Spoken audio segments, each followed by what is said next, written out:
तो आज के लेक्चर में हम वेक्टर्स के घटकों के बारे में सीखेंगे। किसके बारे में सीखेंगे? सदिश के घटकों के बारे में, है ना। और आज हम 2 डायमेंशन में सीखेंगे, ठीक है। तो आप हेडिंग डालिए 2D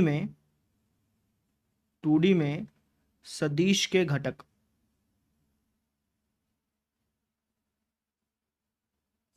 इंग्लिश में इसको बोलते हैं components of a vector in 2 dimension, ऐसा बोलते हैं इसको, ठीक है। क्या मतलब हुआ भैया इसका? इसका अगर मैं सिंपल भाषा में मतलब बताऊं ना, तो इसका ये मतलब है कि भाई एक वेक्टर का आप आप नाम कैसे क्या दे सकते हो वो जानना सीखेंगे। नाम क्या दे सकते हो मतलब अभी समझाता हूँ तुमको मैं। जैसे जैसे मैं एक वेक्टर ड्रॉ कर लेता हूँ, ठीक है। लेट्स से कि अपन एक वेक्टर ड्रॉ कर लेते हैं, ये लिया, और इस वेक्टर को लेट्स से मैं कुछ इस तरीके से बना लेता हूँ, ठीक है। आपको पता है कि हम वेक्टर को सरका सकते हैं, है ना। तो एक काम करते हैं, उसको सरका लेते हैं भाई। तो क्योंकि वेक्टर को जब आप सरकाएंगे तो उसके ऊपर कोई इफेक्ट नहीं पड़ता, है ना। क्योंकि वेक्टर के अंदर सिर्फ 2 चीज़ होती है। वेक्टर में 2 चीज़ बताता है, एक तो डायरेक्शन बताता है और एक उसकी लेंथ बताता है। तो अगर आप इसको सरकाएंगे तो उसकी डायरेक्शन और उसकी लेंथ पे फर्क नहीं पड़ेगा, क्योंकि अगर आप यहाँ पर लेके आएंगे तब भी इसकी डायरेक्शन यही है ना। अगर आप इसको यहाँ पे लेके जाएंगे तब भी इसकी डायरेक्शन यही है, और लेंथ पे तो फर्क पड़ ही नहीं रहा, है ना। तो जब आप वेक्टर्स को सरकाते हैं तो उसकी लेंथ और उसकी डायरेक्शन पे फर्क नहीं पड़ता है, ठीक है। तो वेक्टर को आप कहीं भी सरका सकते हैं भाई। अब मान लीजिए कि मुझे किसी व्यक्ति को यह बताना है कि ये जो वेक्टर है ये किस डायरेक्शन में है और इसकी लेंथ कितनी है। तो मैं कैसे बता सकता हूं? अगर मुझे किसी बच्चे को यह बताना है कि भाई ये जो वेक्टर है वो किस डायरेक्शन में है और इसकी लेंथ कितना है, इसका मैग्नीट्यूड कितना है, तो मैं कैसे बता सकता हूं? तो आप कहेंगे सर आप एक काम करिएगा, इसकी लेंथ माप लीजिएगा। इसकी लेंथ आप माप लीजिएगा। मान लीजिए कि इसकी लेंथ है 5 यूनिट, ठीक है। चलो लेंथ तो बता दी तुमने, इसकी डायरेक्शन कैसे बताऊंगा? तो आप में से कभी बच्चे कहेंगे सर आप एक काम करिएगा, पॉजिटिव एक्स एक्सिस के अकॉर्डिंग इसका एंगल पता कर लीजिएगा। मान लीजिए कि एंगल है 30 डिग्री, है ना। तो आप उस बंदे को बता दीजिएगा कि भैया ये जो वेक्टर है ये पॉजिटिव एक्स अक्स से 30 डिग्री एंटी क्लॉकवाइज ही तो है ना, एंटी क्लॉकवाइज, और 5 यूनिट लेंथ वाला है, ऐसे बता दीजिए सर, है ना। उससे वो समझ जाएगा कि भैया ये वेक्टर, इस वेक्टर की खास बात क्या है, वो समझ जाएगा, है ना? लेकिन अगर आप देखें तो इसमें एक दिक्कत है। दिक्कत क्या है कि भाई ये थोड़ा सा लेंथी प्रोसेस हो गया, है ना। ये थोड़ा सा लेंथी प्रोसेस हो गया। इसको मैं शॉर्ट तरीके से भी बता सकता हूँ। शॉर्ट तरीका क्या है? शॉर्ट तरीका भी बताता हूँ तुमको। देखो यहाँ पे क्या लिखा हुआ है, 4 4 लिखा हुआ है, देख लो तुम 4 4, ठीक है। तो अगर मैं इस वेक्टर को किसी व्यक्ति को बताना चाहता हूँ तो उसको मैं इतना बड़ा बड़ा लिखने के बजाय सिंपल ऐसा कह सकता हूँ कि भैया ये जो वेक्टर मैंने बनाया इसका नाम है 4i कैप जमा 4j कैप, ऐसे कह सकता हूँ। जब मैं उसको ऐसे बोलूंगा ना कि भाई इसका नाम है 4i कैप जमा 4j कैप, तो वो ऑटोमेटिकली समझ जाएगा कि भाई इसकी लेंथ कितनी है और उसकी डायरेक्शन क्या है, वो ऑटोमेटिकली समझ जाएगा, ठीक है। वो इस वेक्टर को खुद ब खुद बना लेगा। कैसे सर जी? अभी बताता हूँ।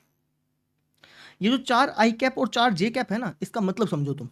4i कैप का मतलब ये है कि अगर मैं इसकी पूंछ से, अगर मैं इसकी टेल से 4 यूनिट एक्स एक्सिस की तरफ गति करूं, यानी कि 1 यूनिट, 2 यूनिट, 3 यूनिट, 4 यूनिट, है ना, और फिर वाई एक्सिस की तरफ 4 यूनिट चलूं, 1 यूनिट, 2 यूनिट, 3 यूनिट, 4 यूनिट, तो मुझे ये वेक्टर दिख जाएगा, ठीक है। तो जैसे ही मैं उस बंदे को 4i कैप जमा 4j कैप लिखूंगा ना, तो वो इस वेक्टर को तुरंत बना लेगा। अब आपका सवाल होगा कि सर वो तो हो सकता है कि इस वेक्टर को यहां पर बना ले, है ना, ये यहाँ पर बना ले भाई, इसको अच्छी तरह से बना देता हूँ।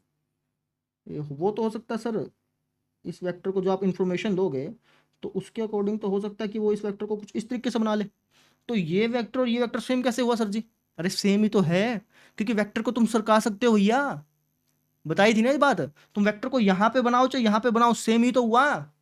तो जब तुम उस बच्चे को, उस व्यक्ति को 4i कैप जमा 4j कैप बताओगे, उसको कहोगे भैया जो मेरा वेक्टर है उसका नाम है 4i कैप जमा 4j कैप, जब तुम उसको ये बोल दोगे तो वो ये वेक्टर तुरंत बना लेगा। समझे? वेक्टर में सिर्फ और सिर्फ दो चीजें देखी जाती है, डायरेक्शन और उसकी लेंथ। ठीक है, वेक्टर को आप सरका सकते हो बच्चे, चाहे वो वेक्टर यहां पे बनाए चाहे वो वेक्टर यहां पे बनाए, सारे वेक्टर सेम ही तो है। आई बात समझ में? समझे? तो ये जो तरीका होता है ना, इसको हम कहते हैं वेक्टर्स को घटकों के रूप में लिखना। वेक्टर्स को घटकों के रूप में लिखना।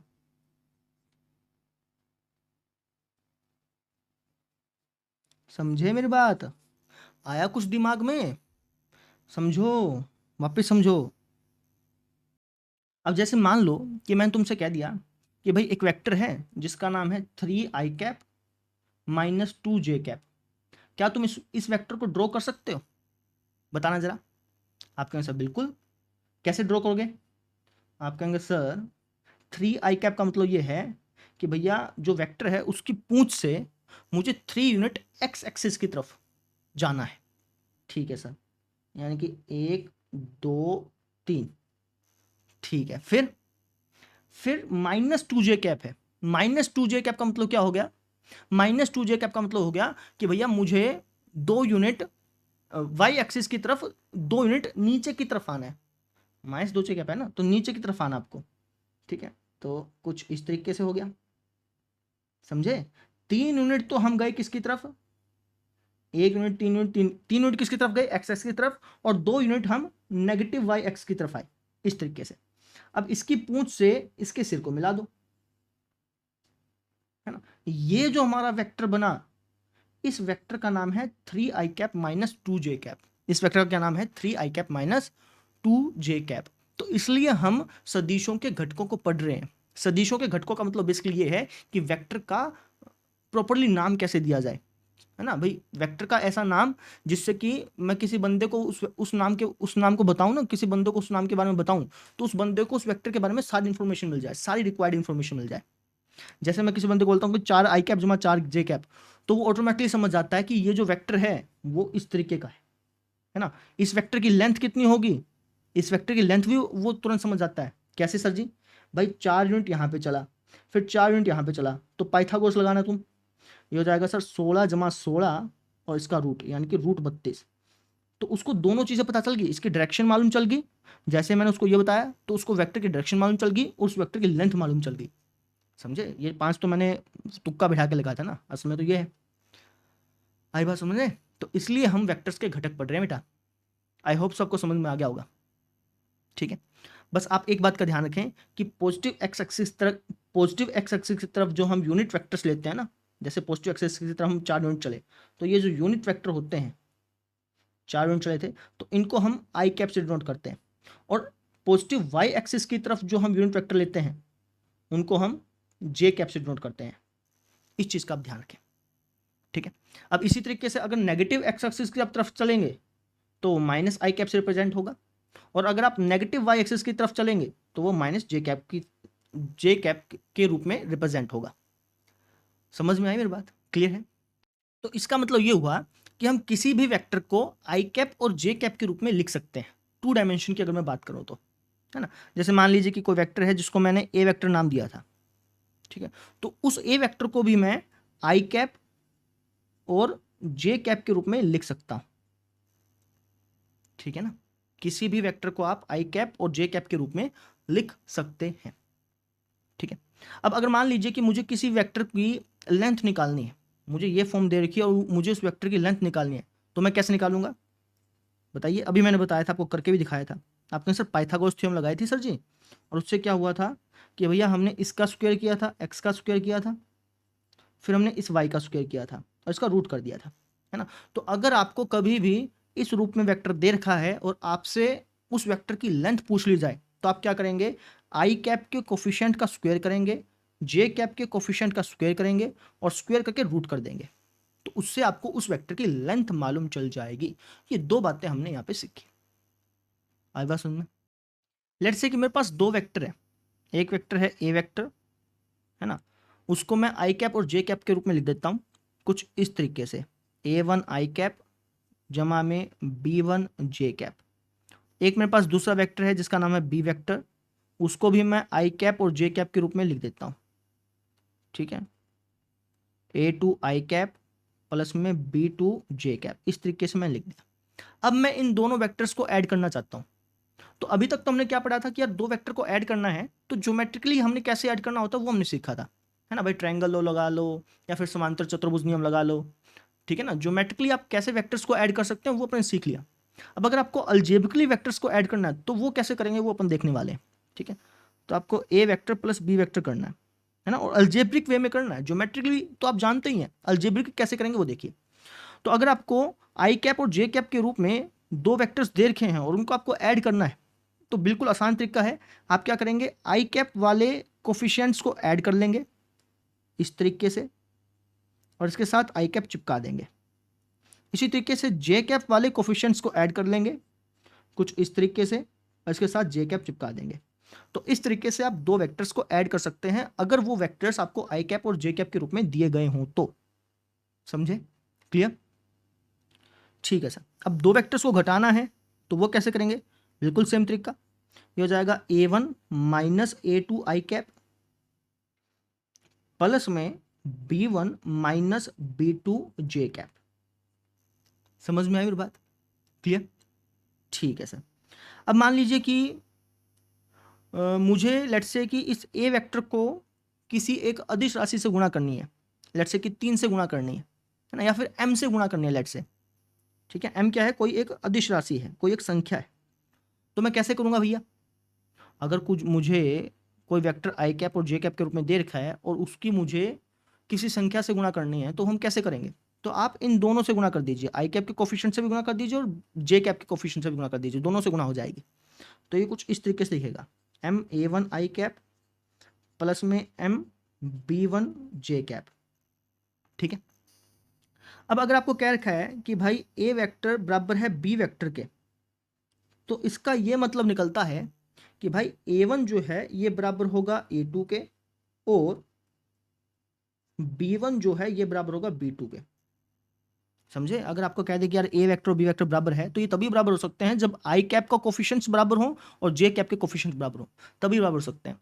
और अगर आपको कोई दो वेक्टर दे रखे हैं जिनके आई कैप के कोफिशिएंट्स बराबर हैं और जे कैप के कोफिशिएंट्स बराबर हैं तो इसका मतलब ये होता है कि वो दोनों वेक्टर्स बराबर है, ठीक है। तो ये चारों बातों का आप ध्यान रख लीजिएगा, ठीक है। अब मैं आपको एक बहुत ही कमाल की चीज़ बताता हूँ।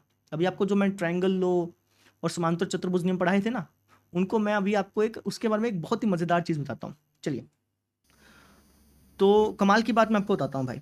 तो इसके लिए मैं दो वेक्टर ड्रॉ कर लेता हूँ, ठीक है। अब वेक्टर ड्रॉ करने के भी अलग अलग तरीके हैं, चाहे तो आप टूल्स में से ड्रॉ कर लो, नहीं तो आप अलजेब्रा में भी ड्रॉ कर सकते हो। अलजेब्रा में ड्रॉ करने के लिए आप इस इनपुट पे क्लिक करो और उस वेक्टर का नाम दे दो। मान लो कि उस वेक्टर का नाम है ए, तो आपने ए नाम दे दिया, ठीक है। फिर आप स्मॉल ब्रैकेट लगा लेना भाई। तो जो वेक्टर का एंड पॉइंट है उसको यहाँ पे लिखना पड़ता है, तब जाकर के ये सॉफ्टवेयर अपने आप उस वेक्टर को ड्रॉ करता है। तो मान लीजिए कि उस वेक्टर का एंड पॉइंट है लेट्स से 3,2, तो 3,2 लिख दीजिए यहाँ पे। जैसे आप ये लिखेंगे तो देखिए सॉफ्टवेयर ने ये वेक्टर ड्रॉ कर दिया, है ना। सॉफ्टवेयर ने भी देखिए इस वेक्टर को जानबूझ के ओरिजिन पर ड्रॉ किया।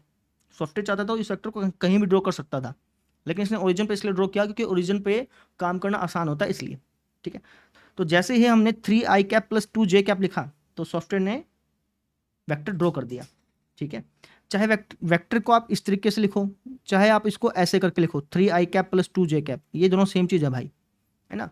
कई ऑथर इस तरीके से लिखते हैं, कई ऑथर इस तरीके से लिखते हैं, लेकिन जो हमारी एनसीईआरटी बुक है उसमें आई कैप और जे कैप के रूप में लिखा गया है, तो हम भी हमेशा आई कैप और जे कैप के रूप में लिखेंगे, ठीक है। सॉफ्टवेयर जो है वो वेक्टर को मैट्रिक्स रूप में लिख रहा है, लेकिन अपन इस रूप में लिखेंगे भैया। ये दोनों सेम चीज़ है, इस बात का ध्यान रखें, ठीक है। तो एक वेक्टर हमने ये ड्रॉ कर लिया, एक वेक्टर और ड्रॉ कर लेते हैं।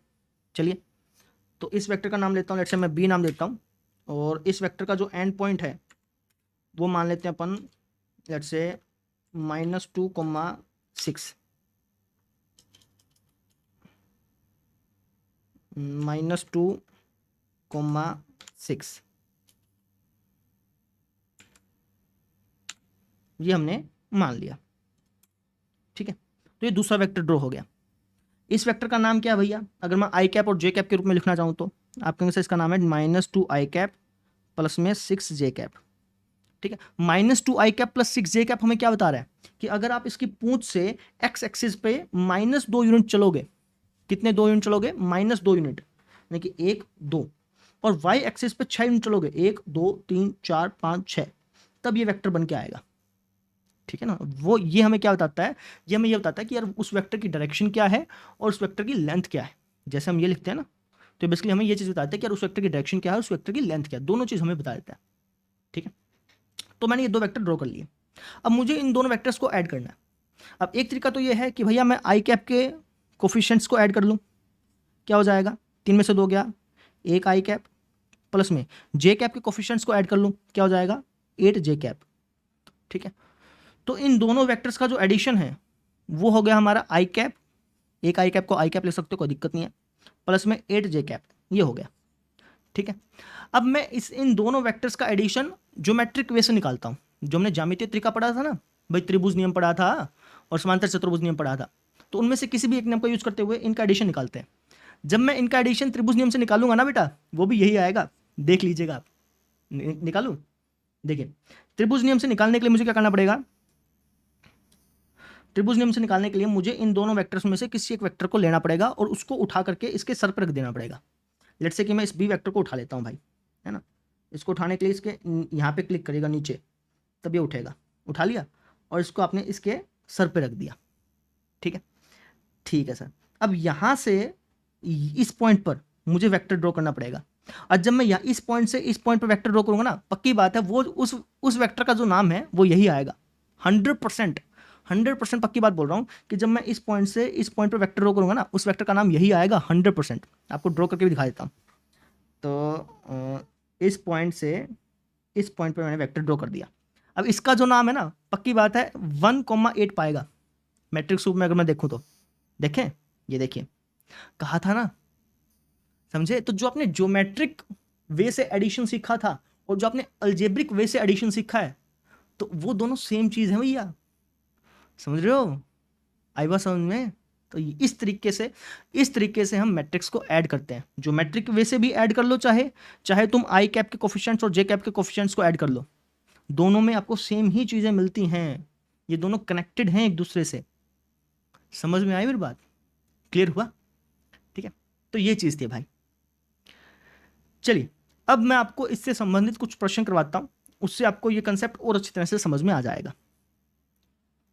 पहला उदाहरण देखो बेटा, क्या क्या लिखा है। क्या लिखा है कि यदि 2 आई कैप जमा 3 जे कैप बराबर है x आई कैप जमा y जे कैप के, तो x और y का मान बताओ। बताओ क्या होगा x और y का मान, मैंने बताया था कल आपको, बताइए। देखिए, अगर कभी भी आपको दो वेक्टर्स बराबर दिए हैं, है ना, और वो जो वेक्टर हैं वो आई कैप और जे कैप के रूप के हैं, तो दो वेक्टर तभी बराबर हो सकते हैं जब उनका आई कैप का गुणांक बराबर हो और जे कैप का गुणांक भी बराबर हो।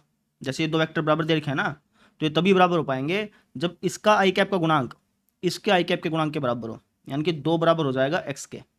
ऐसे ही इसका जे कैप का गुणांक इसके जे कैप के गुणांक के बराबर हो, यानी कि 3 बराबर हो जाएगा y के। ठीक है, बस इसी बात को आप लिख दीजिए, है ना। आप कह दीजिए कि भैया हम जानते हैं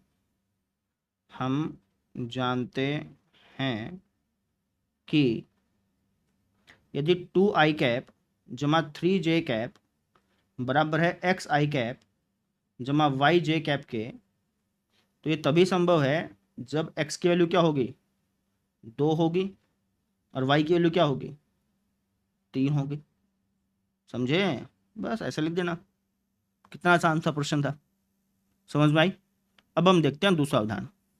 अब दूसरा उदाहरण देखो बेटा, क्या लिखा कि माना O जो है वो केंद्र है और P जो है वो XY तल पर कोई पॉइंट है।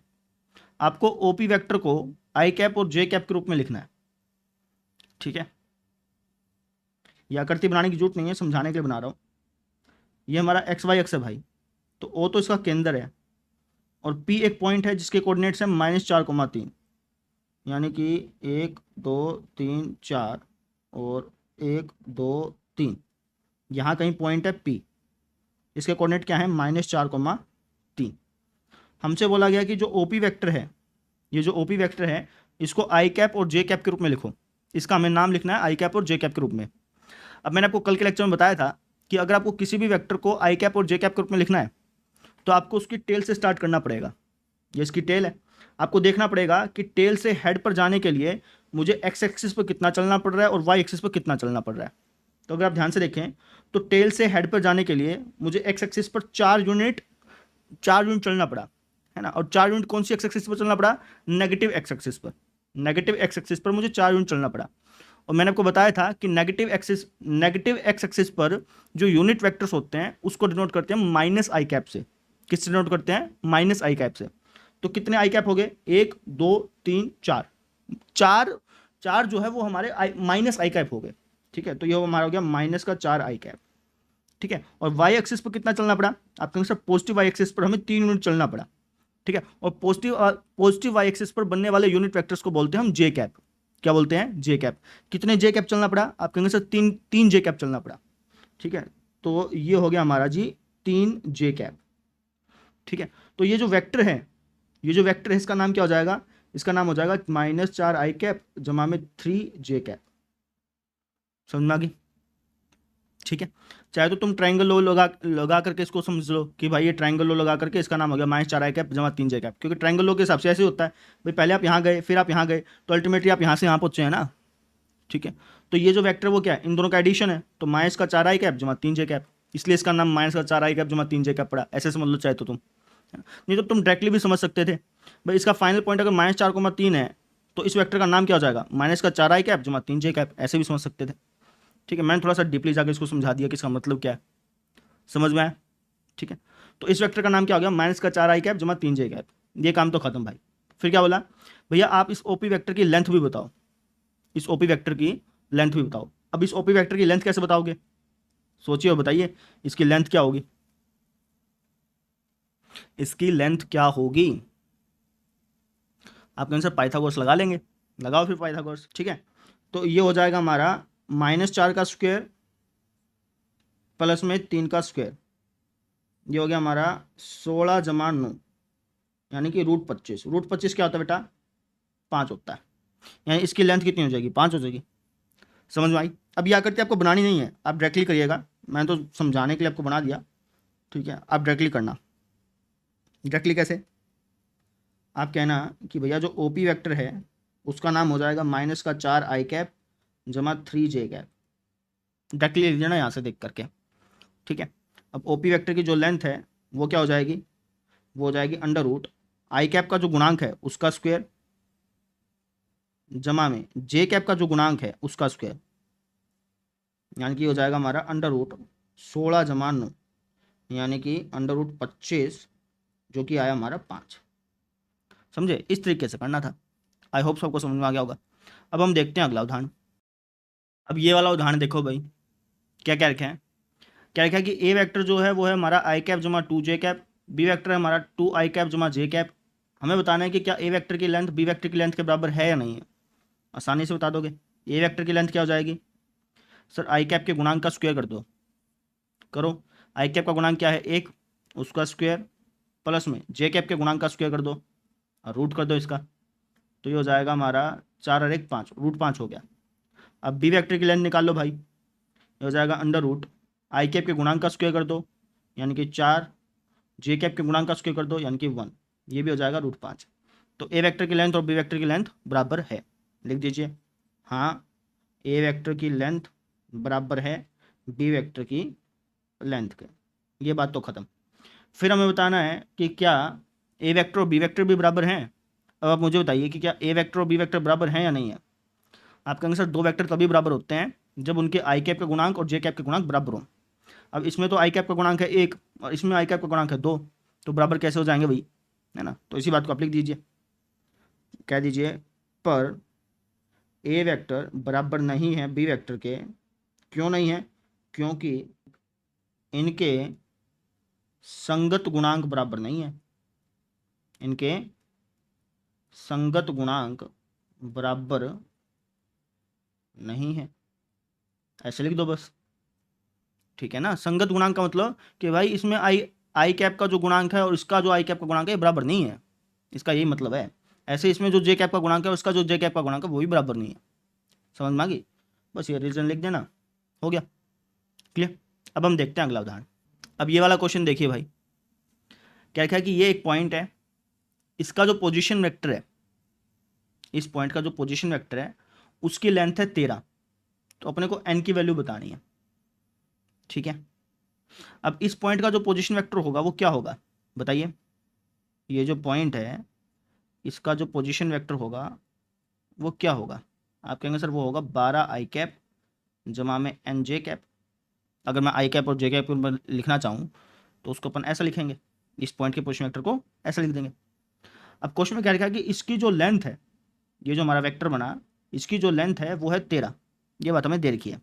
ठीक है, तो अब इसकी लेंथ निकालते कैसे हैं, आप कहेंगे सर अनरूट करते हैं किसका, आई कैप के कोफिशिएंट का स्क्वायर करके रूट करते हैं, है ना। इसका स्क्वायर कर दीजिए 144 प्लस में इसका स्क्वायर कर दीजिए, अब इनका रूट कर देते हैं। ठीक है, ये बराबर हमें देखा है 13 के। अब इसको सॉल्व कर लीजिए, दोनों तरफ स्क्वायर करिए, ये हो जाएगा 144 जमा एन स्क्वायर बराबर 169, तो एन स्क्वायर बराबर आ जाएगा 144 को उस तरफ भेज देंगे तो 25 के बराबर आ जाएगा, यानी कि एन की वैल्यू आ जाएगी ±5। ठीक है, और एन के दोनों मान संभव हैं भाई। ठीक है, चाहे तो तुम यहाँ पे रख के देख लो। ठीक है, एन की वैल्यू अगर तुम +5 रखोगे तब भी इसका स्क्वायर, इसका रूट करने पर 13 बनेगा, -5 रखोगे तब भी इसका रूट करने पर 13 बनेगा। ठीक है, दोनों मान संभव हैं, तो इस तरीके से हमने एन का मान निकाल लिया। आई होप सबको समझ में आ गया होगा। ठीक है, अब हम देखते हैं अगला उदाहरण। वाला उदाहरण देखिए भाई, क्या लिखा है कि यदि ए जो है वो हमारा ये पॉइंट है, बी हमारा ये पॉइंट है, सी हमारा ये पॉइंट है, डी हमारा ये पॉइंट है, तो हमें सिद्ध करना है कि ए बी वेक्टर जो होगा ये बराबर होगा सी डी वेक्टर के।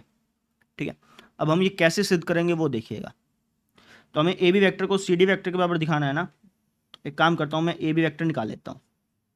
अब ए बी वेक्टर क्या हो जाएगा बताइए, आप कहेंगे सर ए बी वेक्टर हो जाएगा हमारा बी का पोजीशन वेक्टर माइनस ए का पोजीशन वेक्टर। ठीक है, अब बी का पोजीशन वेक्टर क्या है जी, आप कहेंगे सर बी पॉइंट हमें दे रखा है, तो पॉइंट दे रखा है तो उसका पोजीशन वेक्टर तुम बता सकते हो ना। अगर कोई आपको पॉइंट दे रखा है और उसका अगर आपसे पोजीशन वेक्टर पूछ लिया जाए तो कैसे बताओगे, आई कैप और जे कैप लगा दो, सिंपल। ठीक है, तो बी का पोजीशन वेक्टर क्या हो जाएगा, ये हो जाएगा सर 1 आई कैप जमा में 0 के जे कैप माइनस ए का पोजीशन वेक्टर क्या हो जाएगा 0 ब्रैकेट लगा देना आई कैप प्लस में 1 जे कैप, ऐसा हो गया। अब 1 आई कैप में से 0 आई कैप गया तो 1 आई कैप बचेगा, और 0 जे कैप में से 1 जे कैप गया तो माइनस का 1 जे कैप बचेगा। अब इसको लिखना चाहो तो तुम ऐसे लिख दो भाई, तो ये तुम्हारा ए बी वेक्टर आ गया। अब इसी तरीके से सी डी वेक्टर क्या हो जाएगा, इसी तरीके से सी डी वेक्टर निकाल लेना, डी का पोजीशन वेक्टर माइनस सी का पोजीशन वेक्टर करके। जब तुम सी डी वेक्टर निकालोगे वो भी यही आएगा। ठीक है, मैं डायरेक्टली भी देता हूँ। ठीक है, तो हमने क्या देखा कि भाई ए बी वेक्टर और सी डी वेक्टर सेम आए भाई, लिख दीजिए फिर।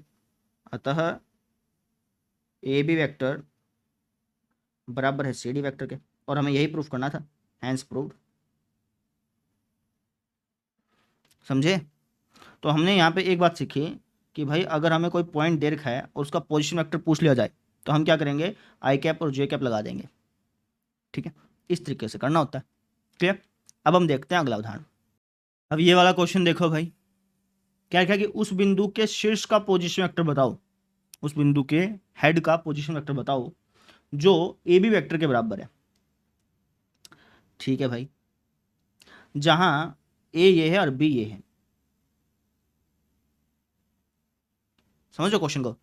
क्वेश्चन कह रहा है कि यार उस पॉइंट के शीर्ष का पोजीशन वेक्टर बताओ जो कि ए बी वेक्टर के बराबर है। अब कैसे बताएंगे वो देखिए आप। हम कहेंगे माना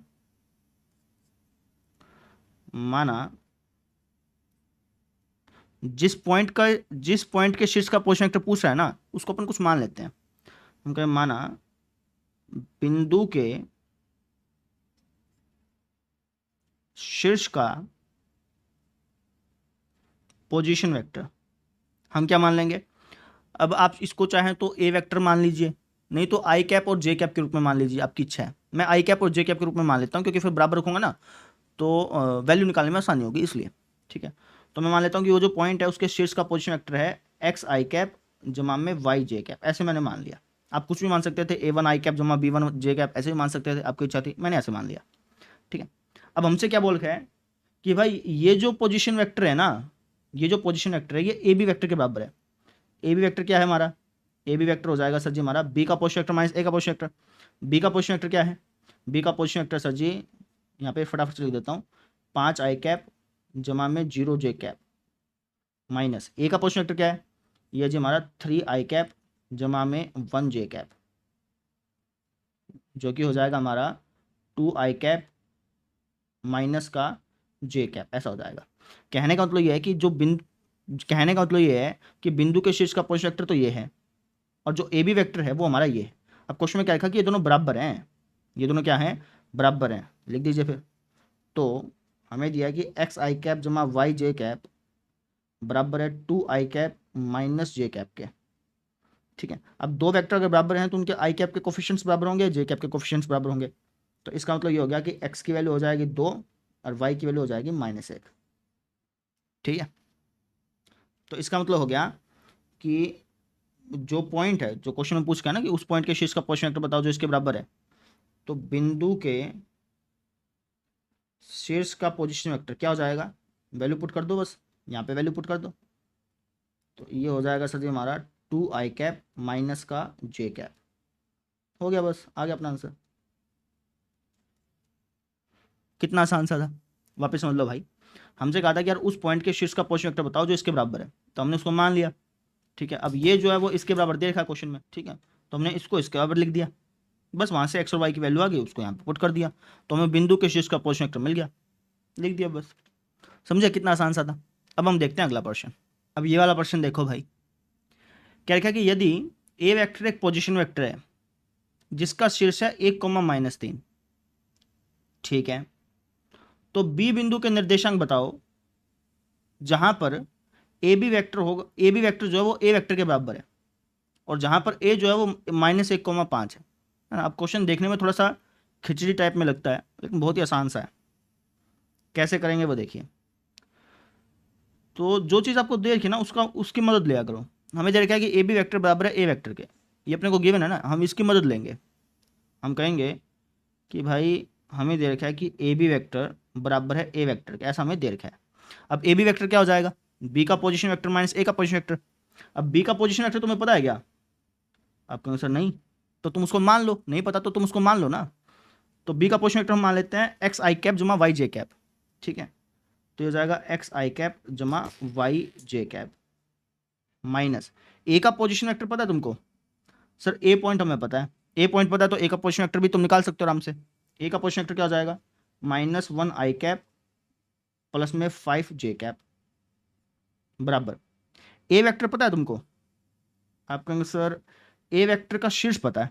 अब ए वेक्टर का अगर तुम्हें शीर्ष पता है तो तुम ए वेक्टर भी निकाल सकते हो आई कैप और जे कैप के रूप में। निकाल लो फिर, क्या हो जाएगा? ये हो जाएगा सर 1 आई कैप -3 जे कैप। बस इसको सॉल्व कर लो, आपको एक्स और वाई की वैल्यू मिल जाएंगी और वही अपने को चाहिए बस। ठीक है, तो सॉल्व करिए। ये हो जाएगा सर x + 1 आई कैप और प्लस में y -5 जे कैप बराबर आई कैप -3 जे कैप। ठीक है, तो इसमें आई कैप का जो गुणांक है, इसका जो आई कैप का गुणांक है उसको बराबर देते हैं। तो इसका मतलब x + 1 बराबर हो गया 1 के, इसी तरीके से y -5 बराबर हो गया -3 के। तो यहाँ से x की वैल्यू आ गई 0 और y की वैल्यू कितनी आ जाएगी? -3 + 5, यानी कि y की वैल्यू आ गई हमारी 2। तो इसका मतलब ये हो गया कि जो हमारा ए पॉइंट है, इसका मतलब ये हो गया कि जो हमारा बी पॉइंट है ना, उसके निर्देशांक हो जाएंगे 0,2। लिख दीजिए। अतः बी के निर्देशांक, बी के निर्देशांक क्या हो जाएंगे अपने? 0,2। सिंपल। समझ में आया कैसे क्या?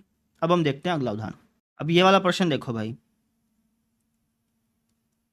क्या क्या लिखा है? क्या क्या कि ए बी सी डी एक समांतर चतुर्भुज है। बना लो। ए बी सी डी ये हमारे एक समांतर चतुर्भुज दिया हुआ है। यदि ए बी सी के निर्देशांक हैं 2,3, 1,4 और 0,-2, 2,3, 1,4 और 0,-2, तो डी के निर्देशांक अपने को बताने हैं। ठीक है, कैसे बताओगे? वेक्टर्स के रूप में वेक्टर्स के तरीके से बताएंगे, नहीं तो दूसरा तरीका भी हो सकता है, लेकिन अपन वेक्टर्स के तरीके से बताएंगे भाई। तो डी के निर्देशांक अपन मान लेते हैं एक्स कोमा वाई। डी के निर्देशांक हमने क्या मान लिए, एक्स कोमा वाई, ठीक है। तो समांतर चतुर्भुज हमें दे रखा है। अब अगर समांतर चतुर्भुज है तो इसका मतलब ये हो गया कि भाई जो ए बी वेक्टर होगा ये बराबर होगा डी सी वैक्टर के, है ना भाई। ए बी वेक्टर जो है ये हमारा डी सी वैक्टर के बराबर होगा, ठीक है। समांतर चतुर्भुज में आमने सामने के वेक्टर्स बराबर होते हैं, ये बात मैंने आपको बताई थी। तो इसका मतलब ए बी वेक्टर बराबर होगा डी सी वैक्टर के, ठीक है। ठीक है सर जी। अच्छा, एक डाउट आता है यहाँ पे बच्चों का, वो बोलते हैं कि सर कई बार जब क्वेश्चन में आकृति दी होती है ना, तो उसमें क्या देता है कि भाई ये एक समांतर चतुर्भुज है और वहाँ पे है ना इस तरीके से दिया होता है सर जी, इसकी डायरेक्शन तो इस तरफ और इसकी डायरेक्शन इस तरफ, है ना। और अभी आप कह रहे हो कि भाई समांतर चतुर्भुज है तो आमने सामने के वेक्टर्स बराबर होंगे, है ना। तो इसकी डायरेक्शन अगर आपने ऐसे ली तो इसकी डायरेक्शन भी आप ऐसे ले रहे हो। लेकिन कई क्वेश्चन में हमने देखा है कि भाई उसमें अगर इसकी डायरेक्शन ऐसे लेते हैं तो उसमें इसकी डायरेक्शन ऐसे ले लेते हैं। तो यहाँ पे कन्फ्यूजन सी है थोड़ी सी। तो बेटा जी कुछ कन्फ्यूजन है ही नहीं इसमें। कैसे भाई, ये भी समांतर चतुर्भुज हो सकता है। आप कहेंगे ऐसे कैसे, आप तो कहें कि समांतर चतुर्भुज में आमने सामने के वेक्टर्स बराबर होते हैं, लेकिन इसमें अगर हम देखें तो आमने सामने के वेक्टर्स बराबर तो नहीं है ना। आप इसमें कैसे कह रहे हो कि ये समांतर चतुर्भुज हो सकता है। बेटा हो सकता है समांतर चतुर्भुज, कैसे हो सकता है बताता हूँ। भाई इसमें ये हो जाएगा कि भाई ए बी वैक्टर बराबर है सी डी वैक्टर के। भाई इसमें मैं क्या कह रहा हूँ कि ए बी वैक्टर बराबर है डी सी वैक्टर के, और इसमें क्या हो जाएगा, ए बी वैक्टर बराबर हो जाएगा डी सी वैक्टर के, ए बी वैक्टर बराबर हो जाएगा सी डी वैक्टर के। आई बात समझ में भाई। मैंने कहा कि ए बी वैक्टर ए से बी वाला जो वेक्टर है वो बराबर है सी से डी वाले वेक्टर के, है ना। तो सेम ही तो चीज़ है, क्योंकि यहाँ से आप ए से बी में जा रहे हो, तो इस हिसाब से तुम्हें सी डी वैक्टर में सी से डी में जाना चाहिए, तुम वहीं से वहाँ भी जा रहे हो, समझो। तो आप ऐसे कंफ्यूज मत होइएगा कि भाई अगर समांतर चतुर्भुज है तो इसकी डायरेक्शन अगर ये है तो इसकी डायरेक्शन भी हमें ऐसी ही लेनी है। ऐसा जरूरी नहीं है, इसकी डायरेक्शन तुम ऐसी भी ले लोगे तब भी काम चलेगा। वो तो यहाँ पे फर्क पड़ेगा। अगर मान लो इसमें मैं इसकी डायरेक्शन ऐसे ना लेकर के ऐसी लेता, लेट से ऐसे लेता, तो मैं यहाँ पे क्या लिखता, मैं लिखता कि भाई ए बी वैक्टर बराबर है हमारा सी डी वैक्टर के, ऐसे लिखता मैं। समझ में आई मेरी बात। भाई ए बी वैक्टर का इनिशियल पॉइंट क्या है ए, और सी डी वैक्टर का इनिशियल पॉइंट क्या होना चाहिए सी, वही चीज़ है, ठीक है। तो तुम इसमें ऐसे मत कंफ्यूज होना कि अगर तुमने यहाँ पे डायरेक्शन ऐसी ली तो तुमने यहाँ पे डायरेक्शन भी ऐसी ही लेनी पड़ेगी, ऐसा कोई मतलब नहीं है। ये चीज़ मैटर करती है। समझ में आ गई। आई होप सो आपको जिन जिन बच्चों को डाउट था वो क्लियर हो गया होगा, ठीक है। चलिए भाई, तो अच्छा इसकी डायरेक्शन तो सेम ही लिख लेता हूँ तो, ठीक है। चलिए, तो मैंने कह दिया कि भाई ए बी वेक्टर बराबर होगा डी सी वैक्टर के, उस बात को मैंने लिख दिया। अब ए बी वैक्टर क्या हो जाएगा, बी का पोजीशन वेक्टर माइनस ए का पोजीशन वेक्टर, है ना। यानी कि ये हो जाएगा हमारा एक तो तरीका ये है कि आप इसको ऐसे लिखें कि वन आई कैप जमा 4 जे कैप माइनस 2 आई कैप माइनस 3 जे कैप, ऐसे करके लिखें, आई कैप और जे कैप में तोड़ के लिखें। एक दूसरा तरीका क्या है कि आप 1 में से 2 डायरेक्टली घटा लो और उसको लिख दो, है ना। इसमें से ये घटा लो और उसको डायरेक्टली लिख दो, ये दूसरा आसान तरीका हो जाएगा। भाई एक तो तरीका ये है कि मैं बी का पोजीशन वेक्टर पहले लिखूं ऐसे करके, ठीक है, और फिर मैं इसका पोजीशन वेक्टर लिखूं ऐसे करके, फिर मैं घटाऊं। थोड़ा लेंथी प्रोसेस है। इससे आसान प्रोसेस क्या हो जाएगा, इससे आसान प्रोसेस ये हो जाएगा कि आप पहले घटा लें उसके बाद आई कैप और जे कैप लगा दें। इसके एक्स कोऑर्डिनेट में से इसका एक्स कोऑर्डिनेट घटा लो, तो 1 में से 2 गया माइनस का 1, तो माइनस का 1 आई कैप, ठीक है। 4 में से 3 गया 1, तो 1 जे कैप बराबर हो जाएगा किसके, डी सी वैक्टर के। डी सी वैक्टर मतलब सी का पोजीशन वेक्टर माइनस डी का पोजीशन वेक्टर, तो सी में से डी वाले पॉइंट्स घटा लो, तो 0 में से एक्स गया माइनस का एक्स कैप माइनस का एक्स आई कैप। अब इसी तरीके से -2 में तुम माइनस वाई घटाओगे, है ना। जैसे तुमने 0 में से एक्स घटाया फिर आई कैप चिपका दिया, वैसे -2 में से माइनस वाई घटा करके जे कैप चिपका देना। तो तुम लिखोगे प्लस का -2 माइनस वाई जे कैप, ऐसे कर देना, है ना। अब आई कैप का कोफिशिएंट बराबर हो जाएंगे, लिख दीजिए। तो -1 बराबर हो गया माइनस एक्स के, माइनस माइनस कट गया 1 बराबर आ गया एक्स के। इसी तरीके से जे कैप के कोफिशिएंट्स बराबर हो जाएंगे, यानी कि 1 बराबर हो गया माइनस का 2 माइनस वाई के, और यहाँ से वाई की वैल्यू क्या आ जाएगी, -2 को इस तरफ ले आए 3 बराबर माइनस का वाई, वाई की वैल्यू आ गई माइनस का 3। थोड़ा सा नीचे ले जाएं, समझे। तो इस तरीके से हमारे पास एक्स और वाई की वैल्यू आ गई। आई बात समझ में। तो ऐसे हमने कर लिया बेटा, क्लियर, कोई डाउट। चलिए अब हम देखते हैं अगला प्रश्न। अगला प्रश्न देखो, क्या क्या रखा है, क्या रखा है भैया, ये एक वेक्टर है, इस वेक्टर के समांतर एक यूनिट वेक्टर बताना है, इस वेक्टर के समांतर एक यूनिट वेक्टर बताना है। इसको एक बार थोड़ा सा विजुलाइज करवा देता हूँ, ठीक है। तो ये हमारा माइनस का 3 i कैप जमा का 4 j कैप, यानी कि माइनस का 3 i कैप 1 2 3 प्लस का 4 j कैप 1 2 3 4, ये पॉइंट हो गया हमारा, ठीक है। तो ये एक वेक्टर हमें दे रखा है,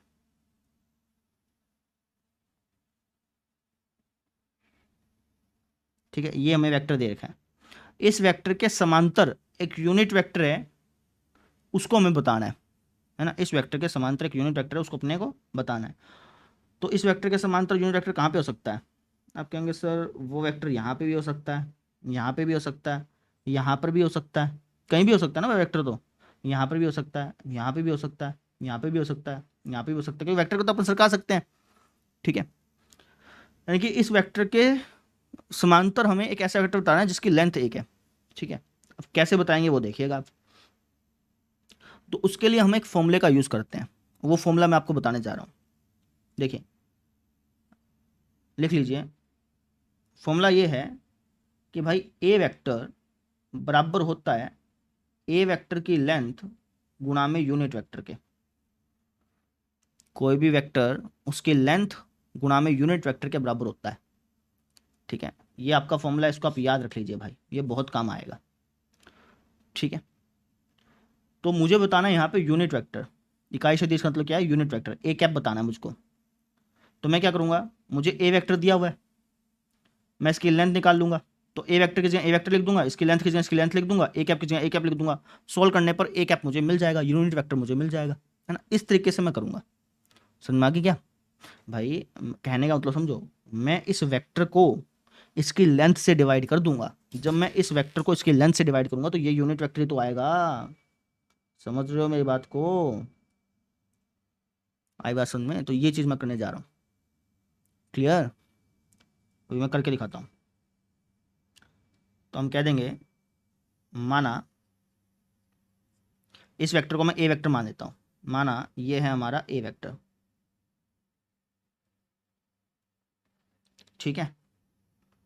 तो अपन हम जानते हैं कि भाई ए वेक्टर बराबर होता है ए वेक्टर की लेंथ गुणा में ए कैप के। ये फॉर्मूला रट लीजिए, ठीक है। तो हम इसका इस्तेमाल करेंगे। ए वेक्टर में क्या दे रखा है, ये हमें दे रखा है माइनस का 3 i कैप जमा में 4 j कैप बराबर, इसकी लेंथ कैसे निकालोगे, इसकी लेंथ कैसे निकालोगे भाई, इसका स्क्वायर जमा इसका स्क्वायर, फिर रूट कर देंगे।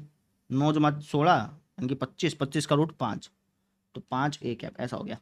दोनों तरफ 5 से भाग कर दो, तो माइनस का 3/5 i कैप प्लस में 4/5 j कैप बराबर आ जाएगा ए कैप के। हो गया बस, हमें यूनिट वेक्टर निकालना था, निकल गया। समझ में आई? ऐसे हमें करना है। आई होप सो आपको समझ में आ गया होगा। अब मैं एक क्वेश्चन और करता हूँ, उससे ये चीज़ और समझ में आएगी।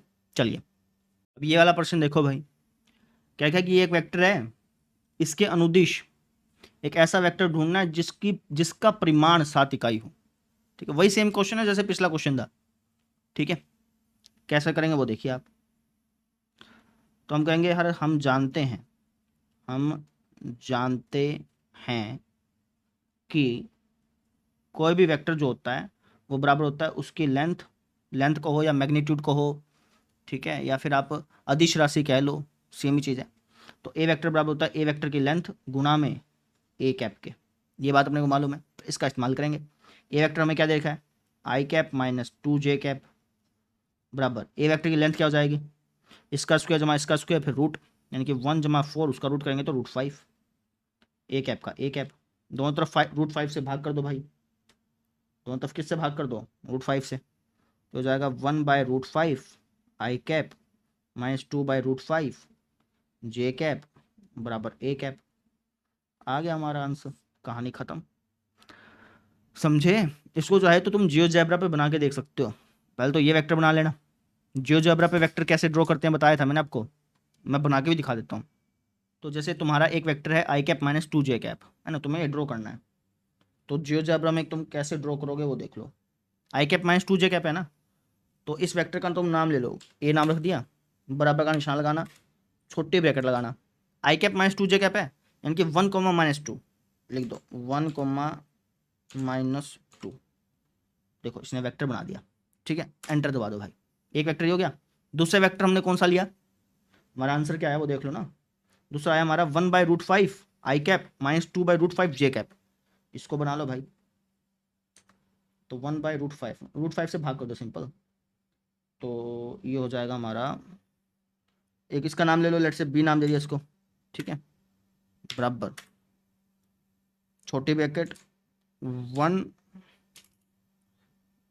डिवाइड बाय √5 ना, √5 आपको यहाँ कहीं मिलेगा, √5, ठीक है, कोमा -2 डिवाइड बाय √5, ठीक है, √5, ठीक है भाई, एंटर दबा दो भाई। देखिए आपको दिख रहा होगा, थोड़ा जूम इन भी कर देता हूँ,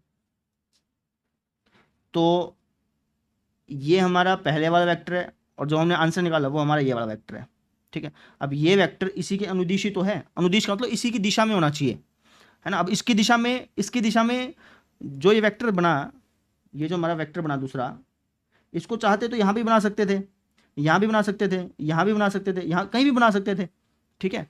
लेकिन यहाँ पर अगर हम बनाते हैं, ओरिजिन पर अगर हम बनाते हैं तो काम करना आसान हो जाता है बस, इसलिए ये सॉफ्टवेयर बार बार ओरिजिन पर बना रहा है, समझ रहे हैं। क्योंकि देखो अगर मैं इसको उठा करके, उठ जा भाई, इसको उठा करके यहाँ पे लेके आता हूँ तब भी इसमें कोई फर्क नहीं आ रहा, कुछ फर्क आ रहा है अभी वेक्टर में, कभी फर्क नहीं आएगा, यहाँ ले जाओ चाहे यहाँ ले लो, ये वेक्टर भी इसके अनुदिश है, ठीक है, ये वेक्टर भी इसके अनुदिश है, तुम इसको नीचे लेके आओगे तो ये वेक्टर भी इसके अनुदिश है, समझ लो। तो ये चीज़ है भाई, आई होप सो आपको समझ में आ गया होगा कि क्या मतलब था इस क्वेश्चन का, क्लियर। अब हम देखते हैं अगला प्रश्न, चलिए। अब ये वाला प्रश्न देखो क्या क्या लिखा है, क्या लिखा है कि इस पॉइंट के पोजीशन वेक्टर के एक्स अक्ष के अनुदिश घटक लिखो। इस पॉइंट का जो पोजीशन वेक्टर है ना, उसका एक्स अक्ष के अनुदिश घटक लिख दो। समझाता हूँ, इस पॉइंट का पोजीशन वेक्टर निकालो पहले तो। आप कहेंगे सर पॉइंट का पोजीशन वेक्टर निकालना है ना, हाँ जी, इसका पोजीशन वेक्टर क्या हो जाएगा, आप कहेंगे सर ये हो जाएगा 5i कैप प्लस में 4j कैप, ठीक है। तो ये जो वेक्टर है ना, इस वेक्टर का एक्स अक्ष के अनुदिश घटक लिखना है। एक्स अक्ष के अनुदिश घटक का मतलब ये हो गया कि हाँ, एक्स अक्ष के अनुदिश घटक का मतलब ये हो गया कि ये जो वेक्टर है, इस वेक्टर में आप एक्स अक्ष पे कितनी दूरी पर चले उसको लिख दो, बस सिंपल सी बात ये है। या फिर अगर मैं आपको और अच्छी तरह से समझाऊं ना, और सिंपल भाषा में समझाऊं, तो एक्स अक्ष के अनुदिश घटक का मतलब ये हो गया कि जो आपका आई कैप वाला पद है ना, उसको लिख दो उठा के, ठीक है, तो आप कह दो बस, तो एक्स अक्ष के अनुदिश घटक,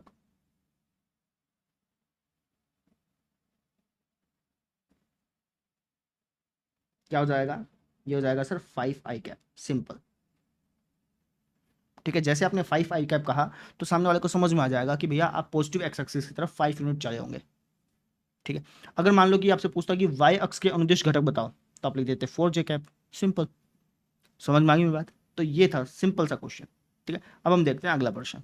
अब ये वाला प्रश्न देखो, यही पिछले जैसा ही है, लेकिन इसमें क्या बोल दिया कि यार इस पॉइंट के पोजिशन वेक्टर का, इस पॉइंट का जो पोजिशन वेक्टर है ना, उसके सदिश घटक और अदिश घटक लिखो, ठीक है। अब कैसे लिखेंगे, तो वही सेम चीज़, इस पॉइंट का पोजिशन वेक्टर निकाल लो। आप कहेंगे सर इस पॉइंट का पोजिशन वेक्टर, हाँ जी, तो आप कहेंगे सर इस पॉइंट का पोजिशन वेक्टर हो जाएगा 5i कैप प्लस में 4j कैप, ठीक है। अब ये जो वेक्टर है इसका सदिश घटक भी लिखना है और अदिश घटक भी लिखना है। सदिश घटक का मतलब ये हो गया कि आपको है ना, ये आई कैप का जो पद है इसको लिखना है, जे कैप का जो पद है इसको लिखना है। मैं आपको लिख के दिखाता हूँ, ऐसे समझ नहीं आएगा। आप कहेंगे कि भाई सदिश घटक, सदिश घटक क्या हो जाएंगे आपके, सदिश घटक हो जाएंगे 5i cap coma 4j cap, ये आपके सदिश घटक है, ठीक है। और अगर मैं अदिश घटक की बात करूं, तो अदिश घटक का मतलब ये हो गया कि आपको सिर्फ संख्याएं लिखनी है, नंबर लिखने हैं, यानी कि 5 और 4, सिंपल, ये इसका मतलब है। समझ में आ गई। सदिश घटक पूछ ले तो आई कैप जे कैप साथ में चिपका करके लिख देना, और अदिश घटक पूछ ले तो सिर्फ संख्याएं लिख देना, ठीक है ना। अब देखते हैं अगला प्रश्न। अब ये वाला क्वेश्चन देखो भाई, ये प्रश्न भी खास है, आपको कुछ सिखाएगा। क्या क्या लिखा है, क्या लिखा है कि एक्स वाई तल पर सभी इकाई सदिशों को लिखिए।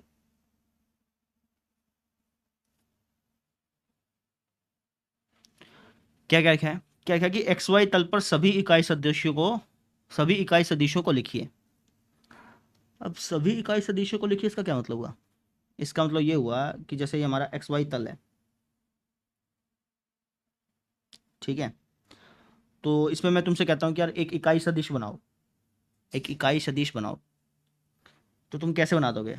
तुम कहते हो कि सर ये देखो ये बना दिया एक इकाई सदिश, ठीक है। जैसे तो कहीं भी बना सकते थे, यहाँ भी बना सकते थे, यहाँ भी बना सकते थे, कहीं भी बना सकते थे, लेकिन ओरिजिन पे इसलिए बनाते हैं क्योंकि वहाँ पे काम करना आसान होता है ना, है तो तीनों के तीनों सेम ही, ठीक है। तो इसलिए मैंने जैसे यहाँ पे बना दिया, ठीक है, तो एक इकाई सदिश ही हो गया भाई, ठीक है। अच्छा मैं कहता हूँ इसके अलावा कोई और इकाई सदिश बनाओ इससे अलग, तो तुम कहोगे सर इससे अलग, ये लो, इससे अलग बनाना, ये लो सर जी, है ना, ये इकाई सदिश अलग है भाई, ये अलग है, ये अलग है, ये अलग है, क्योंकि इनके डायरेक्शन चेंज हो गए ना। अगर मैं डायरेक्शन चेंज नहीं करता तब ये सेम रहता है, लेकिन डायरेक्शन चेंज कर रहा हूँ तो ये अलग हो जाएंगे, ठीक है। और इकाई सदिश बनाओ, तो बहुत सर ये लो जी, ये लो, है ना, कितने इकाई सदिश बना सकते हो? आपके आंसर अनंत बना सकते हैं, इनके बीच में बना देंगे, ऐसे तो बहुत सारे बना सकते हैं। अब बोला कि इन सभी सदिशों का नाम लिखो, इसका भी नाम लिखो, इसका भी नाम लिखो, इसका भी नाम लिखो, इसका भी, सबका नाम लिखो। सबका नाम कैसे लिखोगे वो बताओ? आप कहेंगे सर जैसे मान लो कि मुझे इसका नाम लिखना होता है, इस वाले का जो मैं एक्स एक्स पे बनाया हूँ, इसका मुझे नाम लिखना पड़ता है, तो इसका नाम क्या हो जाता है बताना जरा? आई कैप और जे कैप में, आई कैप और जे कैप के रूप में अगर आपको इसका नाम लिखना होता तो उसका नाम क्या हो जाता? तो आप कहेंगे सर इसका फाइनल पॉइंट क्या है? इसका फाइनल पॉइंट है सर जी 1,0। अगर हम इसकी फाइनल पॉइंट की बात करें तो 1,0 ही तो है, ठीक है। तो अगर मैं इस वेक्टर का नाम लिखता तो ये हो जाता आई कैप, ठीक है ना, आई कैप जमा 0 जे कैप, तो यानी कि आई कैप ही हो जाता, ठीक है। अच्छा इस वेक्टर का नाम क्या हो जाता? आपको आंसर इसका फाइनल पॉइंट देखना पड़ता, इसका फाइनल पॉइंट क्या है, ठीक है, उसके हिसाब से फिर इसका नाम पता चल पाता। मान लो कि इसका जो फाइनल पॉइंट है वो है हमारा, लेट से क्या ले, आप कहेंगे सर ये बेसिकली एक सर्कल सर्कल सा बनेगा, है ना, देखा जाए तो, ठीक है। तो उस पर आप जो भी पॉइंट लोगे उसके साथ आई कैप और जे कैप चिपका देना, अपने आप ही सभी यूनिट वेक्टर्स का आपको मालूम चल जाएगा। भाई मुझे हमसे बोला है ना कि एक्स वाई तल पर सभी इकाई सदिशों को लिखिए, अब सभी इकाई सदिशों को तो ऐसे मैं लिख नहीं सकता, भाई इसका नाम आई कैप हो गया, इसका नाम हो जाता मान लो 0.5 आई कैप जमा 0.5 जे कैप, कुछ ऐसा हो जाता, ठीक है ना, तुक्का मार रहा हूँ भाई, ठीक है। तुम ऐसा मत समझ लेना कि ऐसा ही होगा, नहीं ऐसा नहीं है, वो तो देखना भी पड़ता ना कि उसकी लेंथ भी एक रहनी चाहिए, उसके हिसाब से उसका नाम बनता, ठीक है। तो तुम कहोगे सर इन सब का नाम लिखना तो असंभव है, अगर हम लिखना चालू चालू करें तो कॉपी भर जाएगी, है ना, लेकिन असंभव है, सभी का नाम तो लिख नहीं पाएंगे।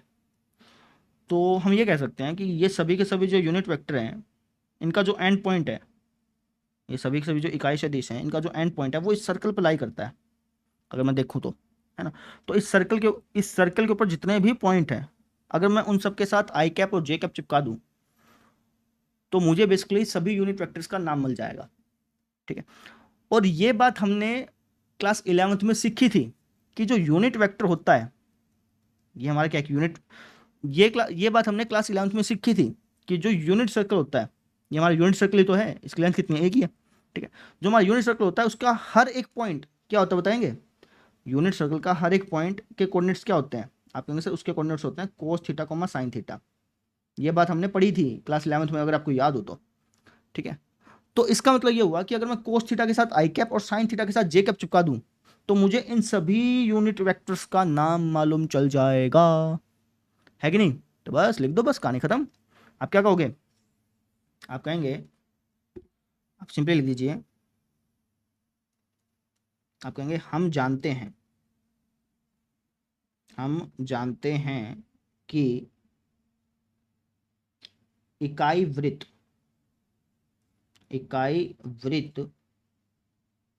पर सभी बिंदुओं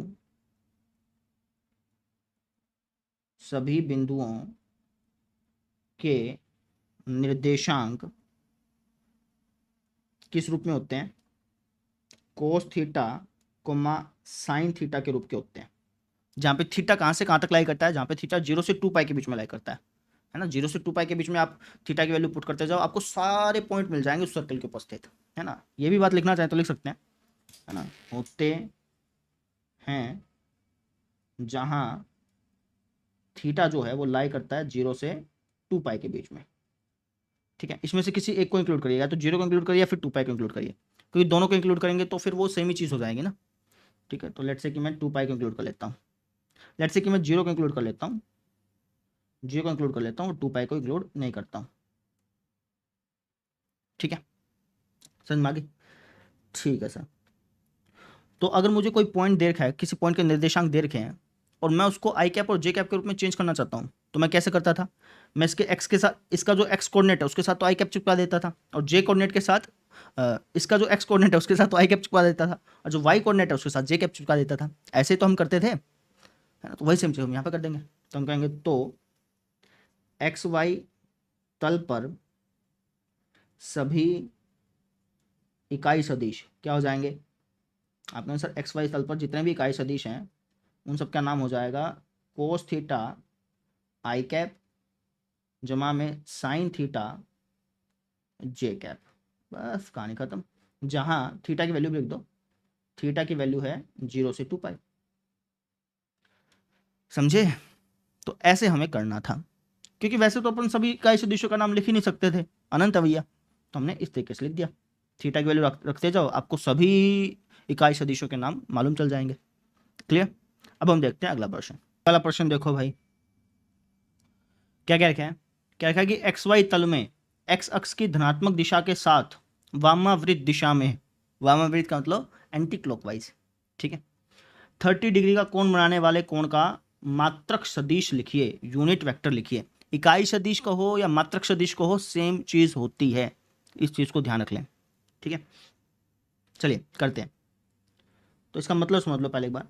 एक्स वाई तल है, उसमें एक्स अक्ष की धनात्मक दिशा के साथ, एक्स अक्ष की धनात्मक दिशा के साथ एंटी क्लॉकवाइज डायरेक्शन में 30 डिग्री का कोण बनाने वाले, 30 डिग्री का कोण बनाने वाले, 30 डिग्री का कोण बनाने वाले, ये जो हमारा वेक्टर है ना, 30 डिग्री का जो कोण बना, 30 डिग्री का कोण बनाने वाला ये जो हमारा मात्रक सदिश है, ये जो हमारा यूनिट वेक्टर है, इसका हमें क्या लिखना है भैया? मात्रक सदिश, इसका नाम लिखना है। ठीक है, मात्रक सदिश लिखिए, इसका मतलब क्या है कि इसका नाम लिख दो भाई। इसका नाम आप आई कैप और जे कैप के रूप में लिख दो। अब कैसे लिखेंगे भैया? तो आप कहेंगे सर उसके लिए मुझे इस पॉइंट के बारे में पता होना चाहिए, इसका एंडिंग पॉइंट, क्योंकि अगर मुझे इसका एंडिंग पॉइंट पता होगा तभी मैं इसके साथ आई कैप और जे कैप लगा करके इसका नाम लिख सकता हूँ। अब इसका एंडिंग पॉइंट कैसे पता करेंगे? तो मैंने अभी अभी आपको क्या सिखाया कि जितने भी हमारे यूनिट वेक्टर्स होते हैं वो किस रूप के होते हैं? कोस थीटा आई कैप जमा में साइन थीटा जे कैप। ये चीज़ समझाई थी ना अभी पिछले क्वेश्चन में, तो बताया ये चीज़। ठीक है ना, जितने भी आप यूनिट वेक्टर बनाओगे, मात्रक सदिश बनाओगे, इकाई सदिश बनाओगे, उन सब का जो फॉर्मेट है वो इस तरीके का होता है। अगर आपको थीटा की वैल्यू पता हो, थीटा वैल्यू अगर आप ढालते जाएंगे तो आपको उसका नाम मिलता जाएगा। तो थीटा कितना हमारा 30 डिग्री, तो 30 डिग्री मैं यहाँ पे ढाल दूंगा। ठीक है, थीटा की वैल्यू कहाँ से, थीटा की वैल्यू कहाँ से कहाँ तक होनी चाहिए? 0 से 2 पाई के बीच में। ठीक है ना, तो 30 जो वो हमारा 0 से 2 पाई के बीच में आता ही है, तो थीटा की वैल्यू आप ढाल दो। तो कोस 30 पे कितना होता है? कोस 30 पे होता है सर जी हमारा √3/2, तो हो जाएगा √3/2 आई कैप जमा में 1/2 जे कैप। ये हमारा क्या आ गया? इसका नाम आ गया। क्वेश्चन का मतलब समझ में आना चाहिए। ठीक है, समझ में आए तो इसी चीज को आप लिख दीजिए। आप कहेंगे क्या देना? हम जानते हैं कि जो हमारा मात्रक सदिश होता है, मात्रक सदिश कहें या फिर इकाई सदिश कहें, वो हमारा किस रूप का होता है? वो हमारा होता है कोस थीटा आई कैप प्लस में साइन थीटा जे कैप, इस रूप का होता है। ये बात अपने को मालूम है। ठीक है, अब थीटा की वैल्यू हमें दे रखी है, क्या दे रखी है? 30 डिग्री दे रखी है, तो थीटा की वैल्यू आप यहाँ पे ढाल दो, तो ये हो जाएगा हमारा √3/2 आई कैप प्लस में 1/2 जे कैप। आ गया हमारा आंसर। कितनी आसानी से निकाल दिया। समझ में आ गई मेरी बात? क्लियर है? ठीक है, अब हम देखते हैं अगला उदाहरण। चलिए, अब ये वाला प्रश्न देखो भाई। क्या क्या कि एक लड़की है जो कि पश्चिम दिशा में 4 किलोमीटर चलती है। आकृति बना लेता हूँ एक बार। एक लड़की है जो कि पश्चिम दिशा में 4 किलोमीटर चल गई, इस तरीके से। ठीक है, फिर उसके बाद वो उत्तर से 30 डिग्री पश्चिम की दिशा में, उत्तर से, उत्तर तो हमारा इस तरफ होता है। ठीक है, इसको मैं डैश डैश करके बना लेता हूँ ताकि समझ में आ जाए। ये हमारा उत्तर होता है, उत्तर डायरेक्शन इस तरफ होती है ना, तो उत्तर से पश्चिम की दिशा में, उत्तर से पश्चिम की दिशा तो इस तरफ होगी, है ना, तो इस दिशा में वो 3 किलोमीटर चलती है, यानी कि ये डिस्टेंस होगी 3 किलोमीटर। समझो? ठीक है, अच्छा 30 डिग्री घूमी है ये, लो भाई, उत्तर से 30 डिग्री पश्चिम दिशा में 3 किलोमीटर चलती है। तो कुछ इस तरीके का डायग्राम हमारे पास बन चुका है। फिर वहां पे जाकर ये रुक जाती है, यहाँ पे जाकर ये रुक जाती है भाई। तो प्रस्थान के प्रारंभिक बिंदु से लड़की का जो विस्थापन हुआ है वो ज्ञात करना है। ठीक है, तो यहाँ पे लड़की रुक गई, ठीक है, चली थी यहाँ से और रुकी यहाँ पे। तो जो ये विस्थापन है, विस्थापन क्या होता है? स्टार्टिंग पॉइंट से एंड पॉइंट तक की न्यूनतम दूरी, है ना। तो ये जो हमारा विस्थापन है, इसको अपने को ज्ञात करना है। इसको ज्ञात करना है तो इसका मतलब ये हो गया बेसिकली कि हमें इसका नाम बताना है आई कैप और जे कैप के रूप में, है ना। इसका सिंपल सा मतलब ये है, ठीक है। अब इसका नाम कैसे बताएंगे वो देख लीजिएगा। तो आप कहेंगे कि सर मुझे अगर इस वेक्टर का नाम बताना है तो बेसिकली मुझे इस वेक्टर का एंड पॉइंट जानना पड़ेगा, ये वाला पॉइंट जानना पड़ेगा, है ना। अब ये वाला पॉइंट कैसे जानूँ? तो आप कहेंगे सर ये वाला पॉइंट जानने के लिए आपको सबसे पहले ये जानना पड़ेगा कि ये वाला पॉइंट कौन सा है एक्स अक्ष पे, ये वाला पॉइंट, है ना, और वाई अक्ष पे ये वाला पॉइंट कौन सा है, ये आपको जानना पड़ेगा, ठीक है। अब कैसे जाने वो देखते हैं। तो मुझे बेसिकली इसका एंड पॉइंट चाहिए, है ना, इसके कोऑर्डिनेट्स चेंज के निर्देशांक चाहिए। अब वो कैसे मिलेंगे वो देखो। तो एक काम करता हूँ, सबसे पहले इसको मैं मिटा देता हूँ, थोड़ा सा समझाने में आसानी हो, ठीक है। तो मुझे बेसिकली इसके निर्देशांक चाहिए, इसके इसके हेड के, ठीक है। अब इसके निर्देशांक कैसे मिलेंगे वो देखिए आप। तो इसको मैं सबसे पहले इससे मिला देता हूँ कुछ इस तरीके से, ठीक है। तो एक ट्रायंगल बनती हुई हमें नज़र में आ रही है। अब इस ट्रायंगल में एक कोण हमें दे रखा है और एक भुजा की लेंथ हमें मालूम है। तो मैं यहाँ पे ट्रिग्नोमेट्री का यूज़ करके बाकी दो भुजाओं की लेंथ पता कर लेता हूँ। कैसे? देखो ये वाला जो एंगल है ये तो 90 डिग्री होगा, है ना। अब ये एंगल हमें दे रखा है, ये एंगल हमें दे रखा है, तो इसका मतलब ये आधार हो गया। जिस भुजा पे दो एंगल होते हैं उसको अपन आधार बोलते हैं। तो ये हमारा क्या हो गया? आधार हो गया। ये हमारा हो गया लंब और ये हो गया हमारा कर्ण। तो मुझे लंब निकालना है, कर्ण दे रखा है। तो लंब बटा कर्ण क्या होता है बताना जरा फटाफट से। आप कहेंगे सर साइन थीटा। साइन कितना है? 30 डिग्री, ठीक है। मुझे निकालना है लंब, तो लंब हो जाएगा हमारा कर्ण गुणा साइन 30, ठीक है। तो लंब आ जाएगा हमारा हाँ ठीक है, लंब निकालना है ना, ठीक है ठीक है, हाँ ठीक है। तो कर्ण कितना हमारा? 3, ठीक है, 3 साइन 30 डिग्री। तो लंब हो जाएगा हमारा यहाँ पे 3 साइन 30 पे कितना होता है? साइन 30 पे होता है सर जी हमारा 1/2, यानी कि 3/2 हो गया बेसिकली। कहने का मतलब ये जो है हमारा ये है 3/2, ठीक है। अब मुझे निकालना है आधार और मुझे दे रखा है, लेट्स से कर्ण को ले लेता हूँ। तो आधार मुझे निकालना है और कर्ण मुझे दिया हुआ है। तो आधार बटा कर्ण क्या होता है? कोस एंगल कितना है? 30 डिग्री, ठीक है। तो आधार मुझे निकालना है, तो आधार हो जाएगा, कर्ण उस तरफ चल गया, गुणा हो जाएगी। कर्ण कितना था हमारा? 3, 3 गुणा में कोस 30 पे कितना होता है? √3/2। तो ये कुछ ऐसा हो गया, 3√3/2 ऐसा हो गया, ठीक है। तो इसकी लेंथ हमें मालूम चल गई, इसकी लेंथ हमें मालूम चल गई। मुझे चाहिए इस पॉइंट के निर्देशांक, इस पॉइंट के, है ना। अब इस पॉइंट के निर्देशांक कैसे आएंगे? आप कहेंगे सर अगर आप इस लेंथ में ये वाली लेंथ ऐड कर दें तो इस पॉइंट का एक्स निर्देशांक तुमको मिल जाएगा, ठीक है। अगर मैं इस पॉइंट का एक्स निर्देशांक देखूं तो वो कितना हो जाएगा? 4 में 3/2 जोड़ दो। 4 में 3/2 जोड़ना, आप कहें सर 4 में 3/2 जोड़ूंगा तो ये हो जाना अपना 4 में 1.5 जोड़ने जैसा, यानी कि जोड़ लो यार तुम। तो 4 दूनी 8, 8 3 9 10 11, 11/2 हो गया, यानी कि हो गया हमारा -11/2। -11/2 क्यों सर? क्योंकि अपन नेगेटिव एक्स अक्ष की तरफ आए ना। अपने को लेंथ नहीं पता करनी है, अपने को इसके निर्देशांक पता करने हैं, ठीक है। लेंथ अगर मुझसे पूछता तो मैं 11/2 बोल देता, लेकिन मुझे इसका निर्देशांक पता करना है, इसलिए मैं इसके साथ निशान भी लगाऊंगा, ठीक है। ठीक है सर, तो इसका एक्स निर्देशांक पता चल गया। अब इसका वाई निर्देशांक क्या होगा? सर इसका वाई निर्देशांक, हाँ जी, यानी कि ये वाली लेंथ, है ना, या फिर कह लो कि ये वाली लेंथ, ये वाली लेंथ कितनी थी? 3√3/2, 3√3/2। तो इस पॉइंट के जो निर्देशांक है वो ये हैं। मुझसे पूछा था कि यार मुझे इस वेक्टर का नाम बताना है, इस वेक्टर का, ठीक है। तो इसका एंड पॉइंट भी यही होगा, इसका एंड पॉइंट और इसका एंड पॉइंट सेम ही तो है, तो इसका एंड पॉइंट भी यही होगा। अब अगर आपको किसी वेक्टर का एंड पॉइंट पता है, या फिर कह लो कि किसी वेक्टर का आपको हेड के निर्देशांक पता है, तो उसको आप वेक्टर के रूप में चेंज कर सकते हैं, आई कैप और जे कैप लगा करके। लगा दीजिए फिर इसके साथ आई कैप और जे कैप। तो इस वेक्टर का नाम हो जाना है -11/2 आई कैप प्लस में √3/2 3√3/2 जे कैप। ये इसका नाम हो जाएगा भाई। आई होप आपको समझ में आया होगा। अब इसको लिखेंगे कैसे वो समझ लीजिए। इसकी आकृति आप बना दीजिएगा एग्जाम में, ताकि टीचर को समझने में आसानी हो, ठीक है। तो मैं बार फटाफट से इसकी आकृति अच्छी तरह से बना देता हूँ।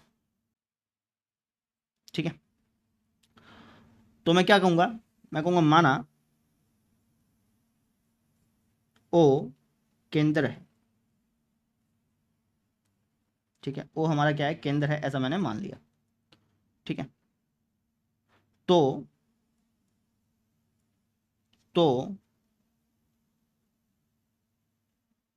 लड़की जो है वो सबसे पहले पश्चिम दिशा की तरफ 4 किलोमीटर चली है ना, तो हम कह देंगे कि जो ओ, इसको मैं ए पॉइंट मान लेता हूँ, ठीक है, तो जो ओ ए वेक्टर है उसकी जो लेंथ है वो है हमारी 4, ऐसा हमारा निकल गया। ठीक है, इसकी लेंथ की बात कर रहा हूँ तो लेंथ हमेशा पॉजिटिव मान जाती है, तो इसलिए मैंने यहाँ पे 4 लिख दिया। ठीक है, फिर यहाँ पे आने के बाद वो इस डायरेक्शन में गई, इस डायरेक्शन में, है ना। ठीक है, तो इस पॉइंट को लेट से मैं पी पॉइंट बोल देता हूँ। ठीक है, तो कह दूंगा कि यार ए पी वेक्टर की जो लेंथ है वो है हमारी 3, है ना। ए से पी पर गई ना वो लड़की, तो ए पी वेक्टर की लेंथ कितनी हो जाएगी, 3 हो जाएगी। मुझे इस पी पॉइंट के निर्देशांक चाहिए थे, तो इसके लिए मैंने कौन सी ट्रायंगल ली, मैंने ट्रायंगल ले ली पी ए, इसको एम बोल देता हूँ।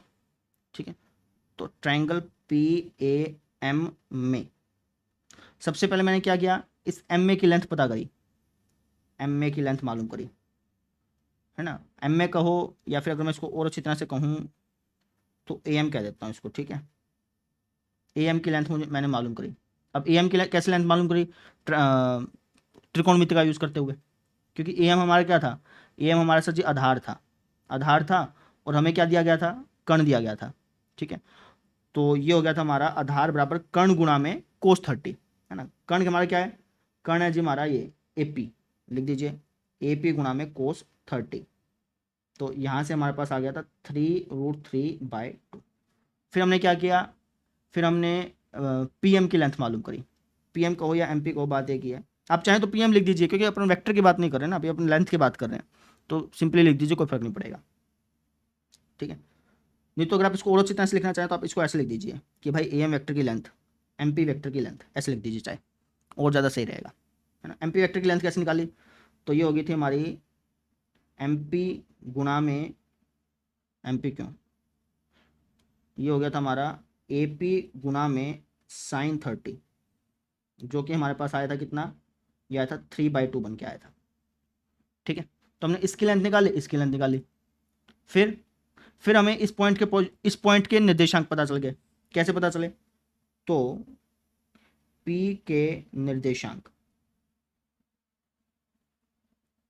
कैसे मालूम चले, भाई इसके निर्देशांक जानने थे ना, तो 4 तो ये हो गया था, 4 में फिर तुम क्या जोड़ोगे, 3/2 जोड़ोगे, तभी तो इसका एक्स निर्देशांक पता चलेगा।